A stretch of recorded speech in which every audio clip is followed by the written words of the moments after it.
Bonjour Séverine, on est ravis de t'accueillir sur le podcast Sympathique. Est-ce que tu peux te présenter s'il te plaît? Alors moi, je suis Séverine, kinésithérapeute spécialisée en rééducation périnéale depuis 25 ans maintenant et fondatrice de Oh My Péri, la solution de rééducation périnéale en ligne et en autonomie. Alors qu'est-ce qui t'a donné envie de te spécialiser dans ce domaine justement? Eh bien, j'ai été plongée dedans dès mon premier remplacement finalement. J'ai remplacé une kiné qui faisait que de la rééducation périnéale, qui avait été formée à l'époque au Canada et je trouvais qu'elle avait un mindset vis-à-vis de la santé des femmes hyper inspirant et j'ai plongé dedans. Trop bien. Justement, tu nous parles aussi de la solution Oh My Peri, dont on a pu entendre parler à Innover.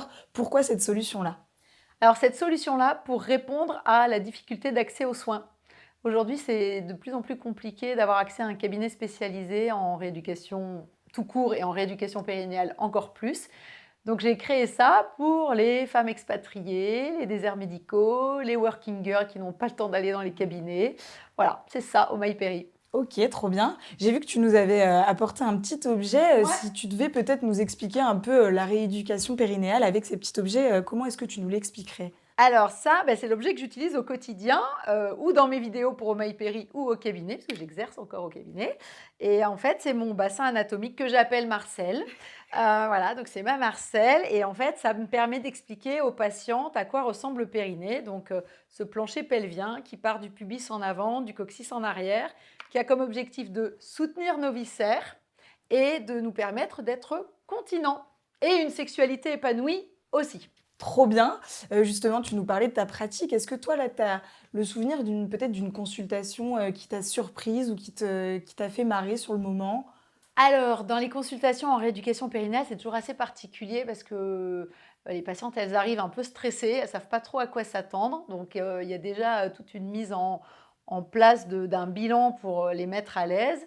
Et puis, alors, il peut y avoir des anecdotes drôles et des anecdotes moins drôles. Donc, dans les anecdotes drôles, ça va être: «Ah non, mais moi, j'ai pas de fuite». Donc, ça paraît toujours un peu bizarre. «Ah bon, mais pourquoi vous êtes là?» «Non, mais moi, c'est juste quand je rigole, comme tout le monde». Ah, non, en fait, non, non, non. Quand on rigole et qu'on a des fuites, c'est pas comme tout le monde, c'est une pathologie et ça se rééduque. Et à contrario, il y a des anecdotes moins sympas parce que parfois, à l'occasion d'un bilan, on va se retrouver avec des patientes qui pleurent parce qu'elles ont subi des violences sexuelles ou elles ont eu des problèmes dans leur parcours de soins, de maltraitance. Et bon, là, c'est toujours un peu compliqué, mais ça ouvre le dialogue et en fait, souvent, c'est le début, assez étonnamment, d'une aventure, en rééducation qui se passe bien. OK, trop bien. Justement, est-ce que tu aurais le souvenir de ta pire consultation, tu dirais, ou en tout cas d'une consultation, qui s'est peut-être, moins bien passée? Alors, franchement, mes pires consultations, ça m'est arrivé 3 fois. C'est à chaque fois, des patientes qui arrivent avec une rééducation postpartum. OK. Donc sur le papier, c'est postpartum et en fait, elles sont victimes d'un deuil périnatal et je ne le sais pas. OK. Le médecin ne m'appelle pas pour me prévenir et donc moi, je ne peux pas deviner qu'il y a pas de bébé et en fait, ça, c'est terrible. C'est terrible pour moi, c'est terrible pour la patiente. Je me laisse plus piéger maintenant. Je le s Enfin, c'est presque, instinctif, je le sens et c'est toujours des consultations difficiles parce que, on parle pas de périnée, en fait. C'est pas le sujet. Le sujet, il est plus dans le deuil et moi, après, au cabinet, ça me demande une organisation pour qu'elle ne croise pas d'autres patientes avec des bébés. Donc OK. c'est vraiment, ça c'est le pire, vraiment. Et comment est-ce que tu fais justement pour les accompagner quand c'est à ce Et sujet-là que ça parfois on traite? ne fait que discuter. OK. Et le périnée, c'est vraiment le Ouais. sujet secondaire de la rééducation. Mais je suis parfois la seule personne qu'elles voient dans leur postpartum et la seule qui va leur parler de leur bébé. Parce qu'il y a un vrai. Enfin, là, il y a un tabou ultime quand même. Donc c'est très compliqué. L'urgence est Et plutôt dans puis, la discussion, l'urgence, quoi. c'est dans la discussion. Et moi, je leur présente la rééducation périnale comme une reprise de contact avec leur corps pour envisager une autre grossesse, finalement. Donc, voilà, c'est ça l'enjeu. OK, trop bien. Justement, est-ce que peut-être tu as un souvenir d'un moment où tu t'es dit: «Il y a vraiment que dans ce métier que je peux vivre, des situations comme ça»? Oui, parce que, en fait, la rééducation périnale, on rentre vraiment dans l'intime des patientes et j'entends des choses, je suis certainement la seule à les entendre. Donc, ouais, il n'y a que ce métier qui permet ça. Enfin, les métiers autour de l'intime, de la santé de la femme. OK. Justement, est-ce que peut-être tu as déjà entendu des paroles où tu t'es dit, voilà, j'ai vraiment eu un impact parce que, c'est un sujet qui reste encore tabou? Peut-être que des patientes, elles te disent justement, Ah oui, alors le sujet est extrêmement tabou évidemment, mais j'entends souvent, enfin pour pas dire tous les jours, au moins toutes les semaines, une patiente qui me dit que j'ai changé sa vie. Et la dernière en date, elle a 75 ans. Donc je me dis, bah non, 75 ans, ouais, évidemment, je je n'ai ne pas change pas vocation ta à vie. changer votre vie. Et elle me dit, mais si, parce que grâce à vous, je suis sortie de mon isolement, j'ose à nouveau sortir de chez moi parce que je n'ai plus de fuite. Donc, ouais, j'ai changé sa vie. Trop bien. Et justement, tu disais que tu faisais ça depuis 25 ans. Est-ce que tu as senti une différence entre, des patientes que tu pouvais avoir au début de ta carrière, et des patientes que tu as maintenant justement avec, le sujet tabou? Comment est-ce que ça a évolué aussi dans tes consultations? Alors c'est très étonnant parce qu'en fait, on pense qu'on traite mieux aujourd'hui la rééducation périnéale et moi je trouve qu'on traite bien le postpartum, Mmh. mais pas le reste. OK. En fait, la rééducation périnéale, quand j'en parle, dans le grand public, on me dit: «Ah ben oui, dans le postpartum». Or la Ouais. rééducation périnéale, c'est autre chose que le postpartum. Enfin, le postpartum en fait partie, évidemment, mais moi j'ai des patientes qui ont entre 12 et 96 ans et en fait, c'est pas une histoire de postpartum, c'est une histoire de: j'ai un symptôme, j'ai une fuite urinaire, j'ai une impériosité, j'ai une sensation de lourdeur, j'ai une rééducation périnéale. Donc, je dirais que c'est ça le il y a un problème de communication encore sur, comment on prend en charge la rééducation périnéale. C'est très ancré postpartum, alors que c'est bien plus que ça.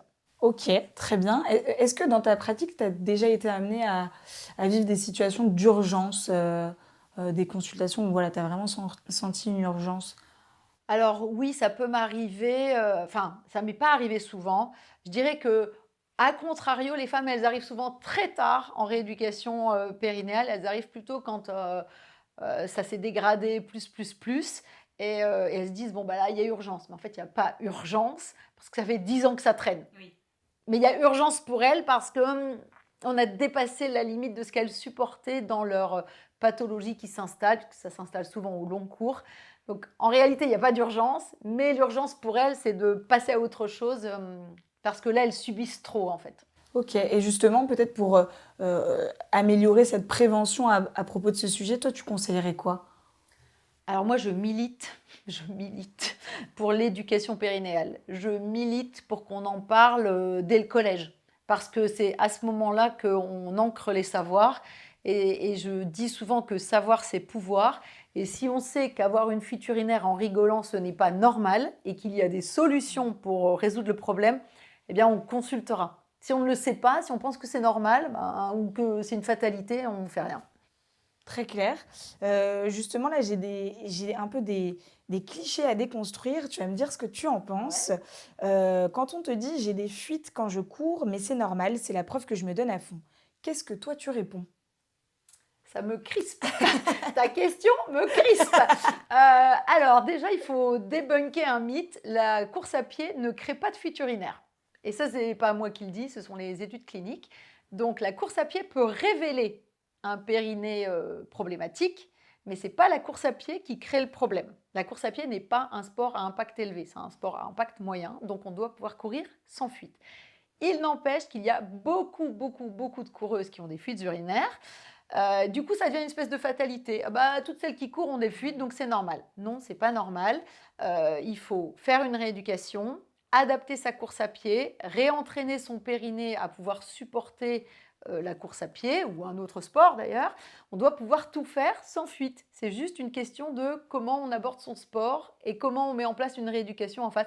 Je dis souvent si, quand vous courez, votre périnée, présente des fuites, eh ben, ça veut dire qu'il est blessé, à l'image d'une cheville qui pourrait faire mal ou un tendon qui pourrait faire mal. Ben, quand on a une entorse de la cheville, on rééduque et on reprend tranquillement le sport. Quand on a un problème de périnée, on rééduque et on reprend tranquillement le sport. C'est pareil. OK, très clair. Est-ce que tu as déjà entendu les problèmes de périnée, c'est un truc de mamie ou juste après l'accouchement? Ah oui. Bah, alors j'entends, bah moi je suis loin du postpartum, donc trop tard pour faire ma rééducation périnéale. Faux, Ouais, ça reprend ce que je dis tout à l'heure. ouais. Un symptôme, une rééducation. Et c'est un problème de mamie parce qu'on a peut-être toutes en mémoire nos grands-mères avec des protections plus ou moins importantes. et ben, ça ne serait pas un problème si on rééduquait en amont.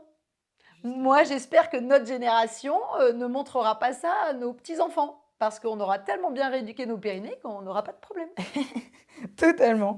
D'ailleurs, toi, c'est quoi le profil le plus inattendu que tu aies eu en 20 ans de carrière, peut-être, chez tes patientes? Alors le plus inattendu, en tout cas celui qui m'a bien fait marrer, c'est une dame de 96 ans.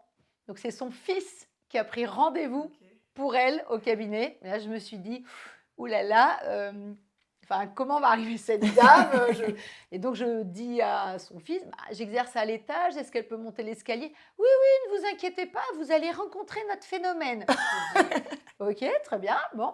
Et en fait, la dame arrive, donc un tout petit bout de bonne femme, hyper, dynamique, qui me dit: «Ah non, mais moi j'ai des fuites quand je fais des jumping jacks, ça va pas du tout».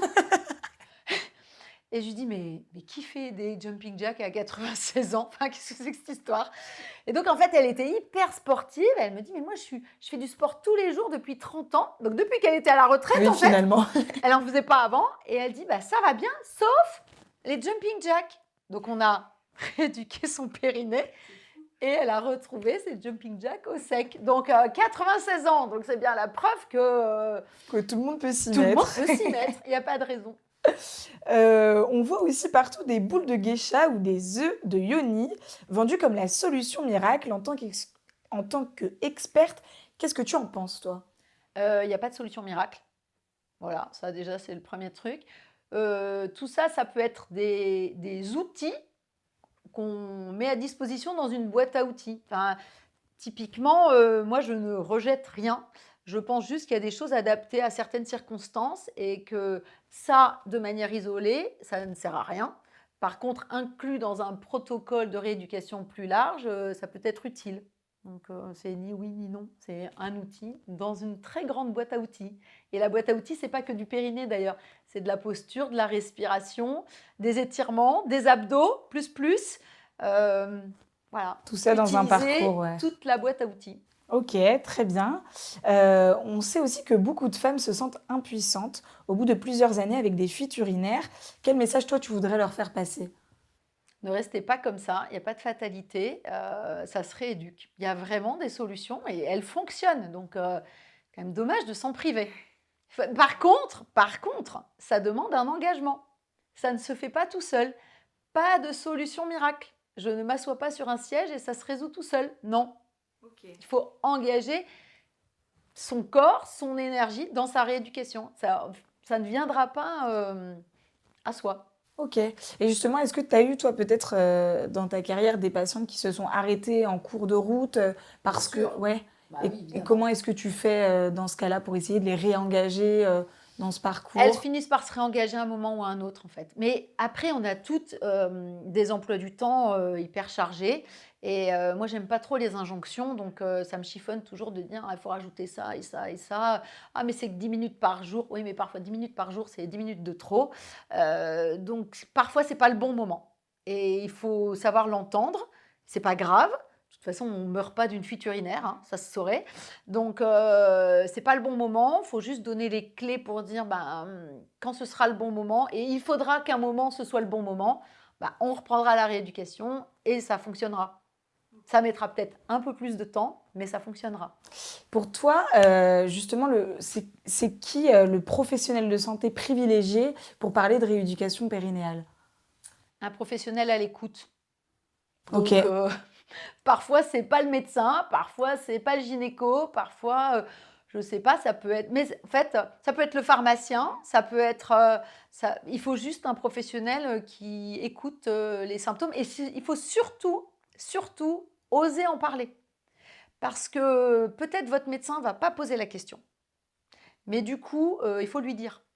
Il faut lui dire parce qu'il va pas deviner. Bah, aujourd'hui, les généralistes, ils ont, une checklist à passer, dans leur consultation. Ils vont pas forcément prendre le temps de parler de fuite urinaire. Donc si on est concerné, il faut le dire et en face, normalement, on doit avoir une réponse et la réponse qui doit sortir spontanément, c'est rééducation périnéale. C'est le traitement de première intention. OK, très clair. Justement, c'est un sujet dont tu parles beaucoup sur tes réseaux. Toi, est-ce que ça t'a apporté justement des informations, différentes que dans ta pratique, le fait d'en parler sur tes réseaux? Bah oui, en fait, ce qui ressort sur les réseaux quand on me sollicite, en message perso, c'est: «Bah, moi, je ne trouve pas, de praticien compétent» ou «J'ai déjà tout essayé, ça n'a pas marché» ou «J'en parle à mon médecin, il s'en fiche». Donc en fait, il y a quand même cette difficulté d'accès aux soins. Enfin, on en revient toujours au même, et elle est multifactorielle finalement. Mais ce que je dis aux femmes et ce que je dis aux patientes, c'est: «Faites-vous confiance, allez au bout de la démarche». En fait, personne ne va aller au bout de la démarche, pour nous, donc il faut le faire, pour soi-même, vraiment. OK. Et justement, est-ce que peut-être, sur les conseils que tu donnes, parfois vous avez des désaccords avec des confrères ou des points de vue qui sont différents? Est-ce que ça t'est déjà arrivé? Pas tant finalement. Non, en OK. fait, sur la rééducation périnéale, enfin, alors après on fait pas tous la même chose, on n'est pas tous toujours d'accord sur, ce que fait l'un ou ce que fait l'autre, mais je dirais que l'important, c'est le patient au cœur de son parcours. Moi, quand on me dit: «Est-ce que tu fais de la rééducation manuelle? Est-ce que tu fais de la rééducation avec son?» En fait, on s'en fiche de ce que je fais. L'important, c'est que, en face, il y a un bilan, il y a une patiente et il y a un échange et moi, je suis extrêmement pratico-pratique. Donc si je teste un truc qui ne marche pas, enfin, au bout de 3, 4, 5 séances, je demande toujours à la patiente si elle va mieux et si oui, bon, bah, ça veut dire qu'on est dans le bon sens. Parfois, on peut se tromper ou parfois, au bilan, tout n'a pas été dit. Ça aussi, ça arrive de temps en temps. Donc on réaxe et on essaye autre chose, voilà. On est un binôme, hein, patient, soignant, ça marche ensemble. Trop bien. Et justement, peut-être, est-ce qu'il y a des sujets qui reviennent souvent dans les sujets qui sont pas abordés aux premières consultations? Ouais, les difficultés dans la sexualité. OK. C'est rarement annoncé à la séance bilan. Et puis au fur et à mesure des séances, bah, en fait, elles me voient souvent, hein, donc elles finissent par avoir confiance en moi et il ressort des choses. Trop bien. On parlait aussi, de la solution, Oh My Péri, que tu as présentée, au hackathon Innover. Est-ce que pour toi, il y a eu un avant et un après Innover? Ah oui. Ah bah oui, clairement. Alors déjà, moi, je suis arrivée au hackathon un peu par hasard. Je suis tombée là, je me suis dit: «Qu'est-ce que c'est que ce truc?»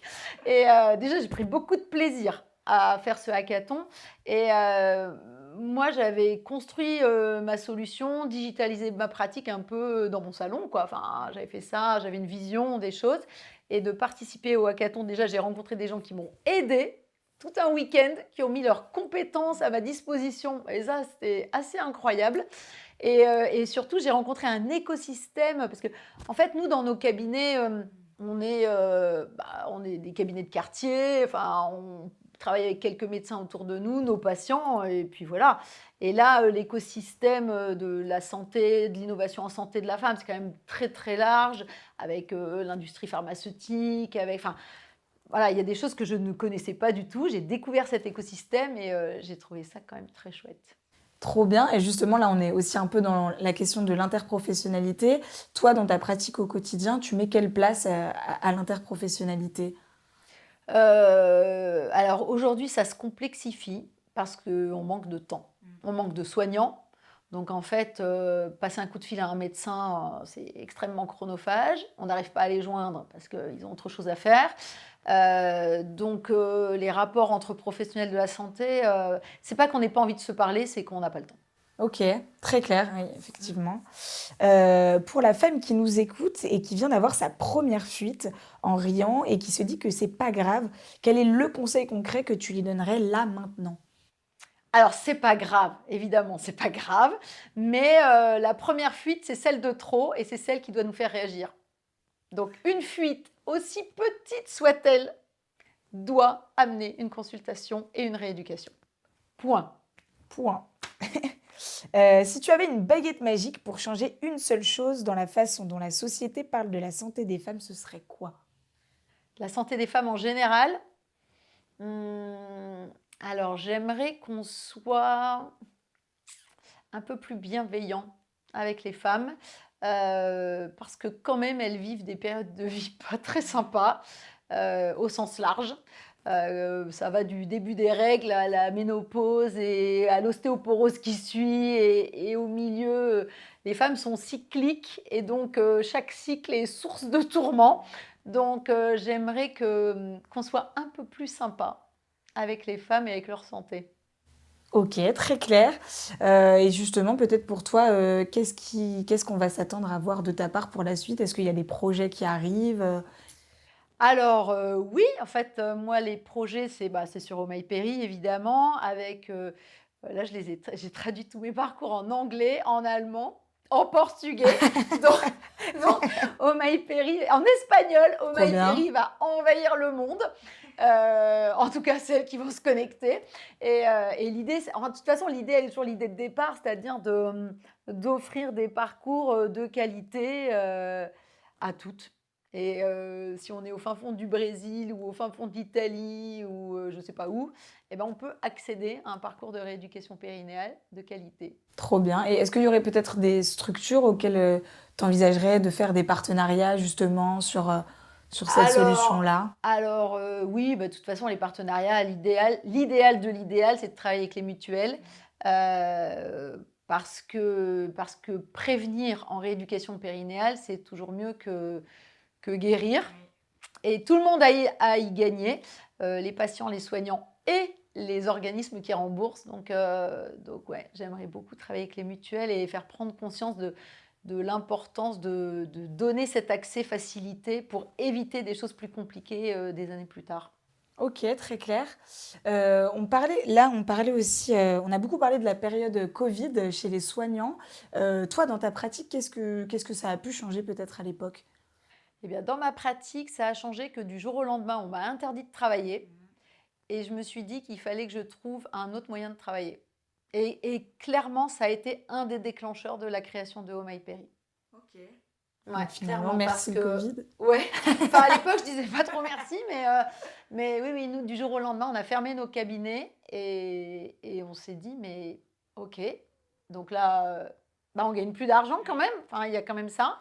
Nos patients, ben, ils sont laissés, pour compte, et donc la digitalisation pour moi, elle est devenue, l'outil, qui a permis d'exporter en fait ma pratique. OK, bon, Ça bah, t'a plu tout ce que j'ai moi, dit? j'ai adoré, j'ai appris plein de trucs. Tu vas te connecter sur MyPerry maintenant. Bah, Je vais j'espère que tu installer, me bah suis oui, sur bien sûr, oui, Instagram je et tout suis à ça, MyPerry, hein. oui, Ah ouais, je raconte des trucs hyper intéressants. bien sûr. Mais voilà, Trop écoute, bien. Et ben écoute, merci Séverine bah, de avec nous avoir plaisir. partagé tout ça et d'être venue avec Marcel. Oui, ma petite Marcel est très efficace, très lourde aussi, mais je l'aime bien. Et ben parfait, merci beaucoup. Super, avec plaisir. Merci pour l'invitation.